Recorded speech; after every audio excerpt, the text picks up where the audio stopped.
Right, you join me in my beautiful Volkswagen Polo from 2001. So in this video we're going to change the stereo, because currently at the moment the stereo in this car is a cassette player. I mean, some of you probably watching won't even know what a cassette player is, but it basically plays tapes, and you can listen to the radio. It does have an option for a CD changer, but there's no option in this car for the CD changers. So even if there was, we wouldn't want to be putting a CD in it, because even those are very obsolete. So I went on Amazon and I bought just the most cheapest car stereo. This was well, actually there were cheaper ones. There were some for £19.99. This was 23, and the only reason why I picked this one, which was a few extra quid, is because it comes with a remote control that fits on your steering wheel rather than just the generic flat one. Bit like the ones you have on the LEDs when you change them. It's like that. So we're going to change the stereo in this car.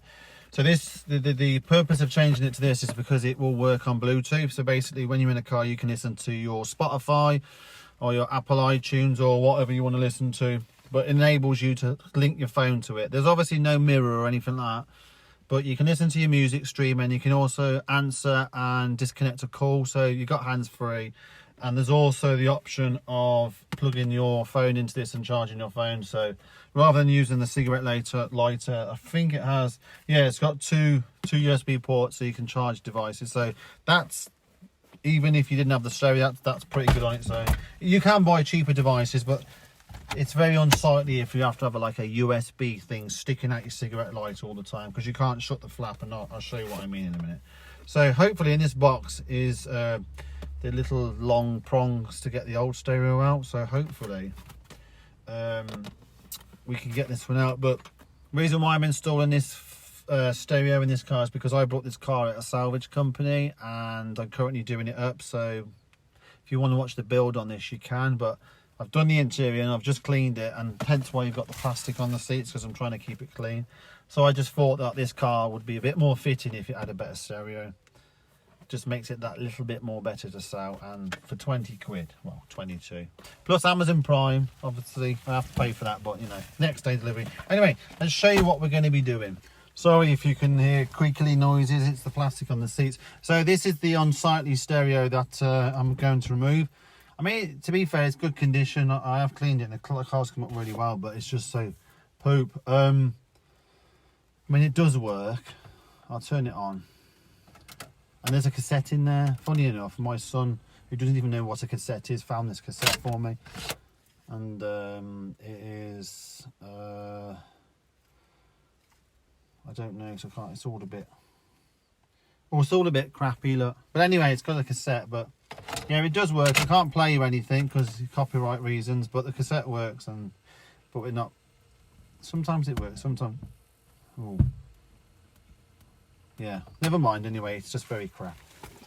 So I'm currently struggling to get this out. I've managed to force a screwdriver down there and there and there, and it seems to be bringing stereo out at the same time. Yeah, I think it just pushes in with a clip in the back. It's like a really, yeah, it's like pushes into that clip there, and it just slots in. There's no real way to get it out other than force it out, and I got some screwdrivers behind there and pulled it forward a bit and then yanked it. So, wow. And then the stereo just falls out. So, hang on. Right, so there's the aerial. Let's take the aerial off. That will be, the brown one's always a speaker. Code on the side. Right, so clip. So just so you know, obviously you can fit a double din in this this system in here if you really wanted to. You could have a double din, so you can have the oh, hang on. You could have, yeah, so you could fit a double din, so you could have Apple CarPlay in here through Philips or one of the Wish ones or generic Chinese ones. So the good thing about this is going to be a straightforward plug and play, because these are direct fitments. Isn't that nice? So, which was which?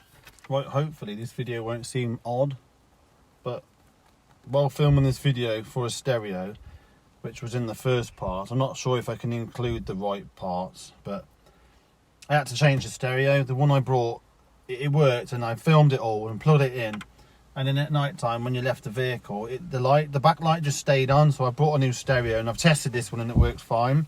So hopefully I can piece together this video from the first half of me removing the old stereo.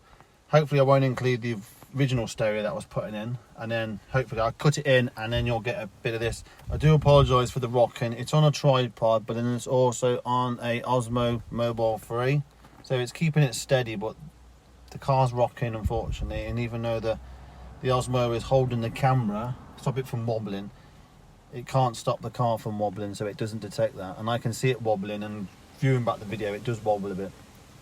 There's also a slight bit of noise above me because I've got the sunroof open because I'm sweating in here. Anyway, so we managed to get this stereo in the previous video, so if I'm talking about something, it's because it's been 2 weeks since I've last done this, so hopefully it will sound fine in the video. So this is the stereo I brought. So it was from Amazon, it was 20 quid.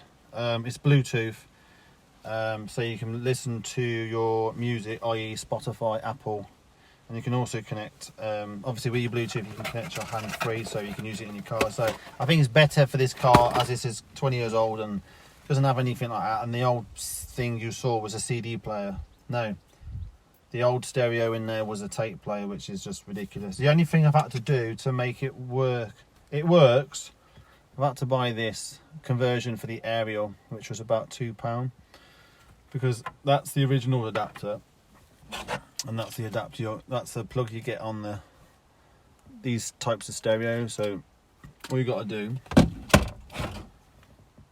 is push it into that,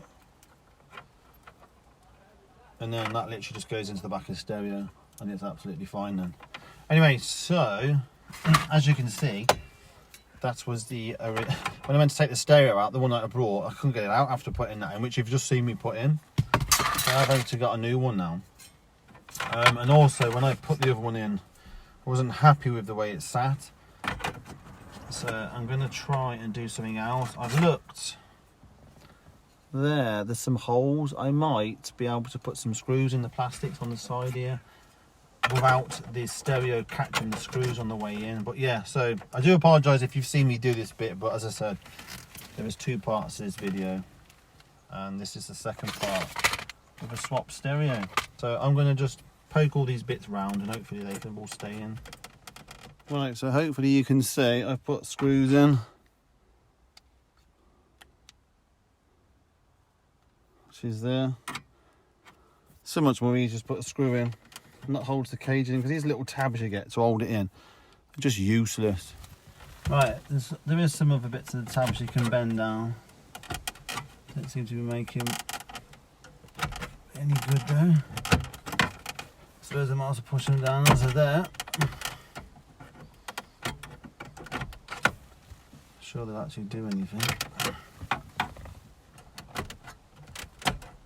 It's not like the stereo needs to come out once it's in. Wow. Might break down, I suppose. Right. Right, so this is the stereo. So there's a bit of plastic wrap you get around these. I'm going to take that off. I'm going to leave it on because it might make it overheat with plastic around it. I don't know why they wrap it up for. It's such cheap metal. I mean, it really is not worth it. Well, that's good. The last one I had a sticker. I'm going to leave that sticker on there because there's a diagram for the speaker setup. In case someone wants to use this stereo in a different car, they can at least see that. Right, there you go. As you see, I've just left the sticker on. Right, so it's dead simple to plug in. This is a plug and play one. Most modern cars now, these connections, and this car's 20 years old, and they all went to an industry standard. So, plug that bit into there for the aerial, which is what I said about the converter. If you're looking for that, by the way, on Amazon or something like that, it's just called a aerial converter. male. Is it male to female? If you just put a aerial converter in, car aerial converter. So let's see, put the bottom one on first so we can get to it. So clip. And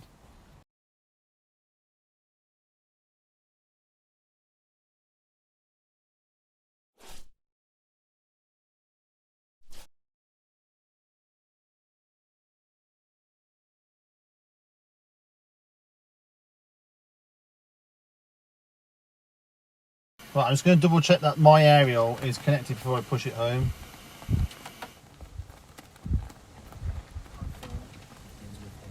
Yeah. Right, so it's fine, the aerial's in, so I'm going to push it home. There we go.